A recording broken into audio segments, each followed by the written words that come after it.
I wish you a pleasant viewing. What to do when my 30SF friend, 30SMTF, has changed so much she's not a person I would be friends with if I met her today. I, 30SF, have known this friend, 30SMTF, for a few years now, knew her before her transition, and have been supporting her through it as best I can, being a cishet to fab. This friend has been oversharing to a degree where I have had to set a few boundaries with her, and things feel like they have changed since the first boundary was expressed. We used to have good conversations that felt very equal and enjoyable, but lately it feels very one-sided. She has stopped being curious about my life and rarely asks about what's going on with me, and the times that she does, it quickly flips back to her. I have been trying to be a good friend by showing interest in what she's saying and asking questions and talking about her things with her, but I don't know if that's encouraging this behavior.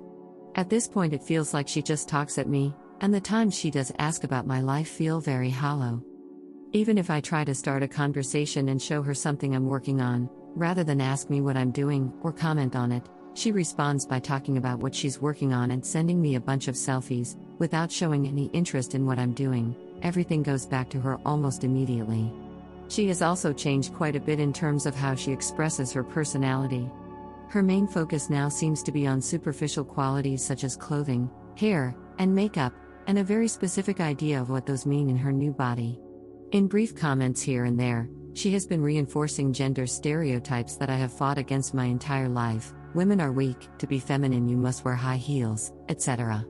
This is all well and good for her, and given her transition it's to be expected that she would want to lean into these stereotypes. But with that said, I'm finding it really hard to relate to her or support these ideas because I do not agree with them in the slightest, and there's no room for discussion around them.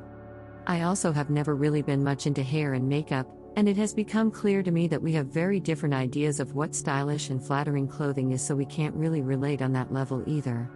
Heck, in a hobby we both share, sewing, we have very different approaches and values, so even that is really hard to relate to her with. Twice I tried to connect with her in other ways by calling back to things that she said when we hung out in person recently, but both have backfired on me, which resulted in my apologizing to her in both instances, because I feel my inability to relate to her lately is a failure of mine and I am genuinely sorry about it. Both times I apologized, she didn't acknowledge or address the apology, or my admission that I feel like a failure. The first response was basically, "Yeah, you're wrong," about the thing you mentioned when you were trying to relate to me, and the second was basically, "Oh, I see how you'd think I meant X but I meant Y." Even in boundary setting she feels very argumentative, and our recent conversation ended with me feeling so beaten down that it ended up with me telling her that my feelings on the matter must be wrong, that the problem must be me. She is typically the one to ask to hang out in person, but I'm pretty busy/need alone time, so I'm usually pretty far out to book, and she'll make comments that, I think, she feels are sweet and feminine but come off as snide. Really? You can't do sooner? I guess that'll have to do because I just couldn't stand it to be later, like fuck off. You are fully aware how overwhelmed I am being social and with life in general. Don't make me feel guilty when I am giving you some of my time. If I try to cancel/reschedule closer to the date, she won't allow it. At this point I don't know what to do. If I met her today I wouldn't be her friend. We talk every day and more than once a week she makes me feel like a shitty friend or shitty woman. If I do a slow fade it'll be suspicious because we talk so often.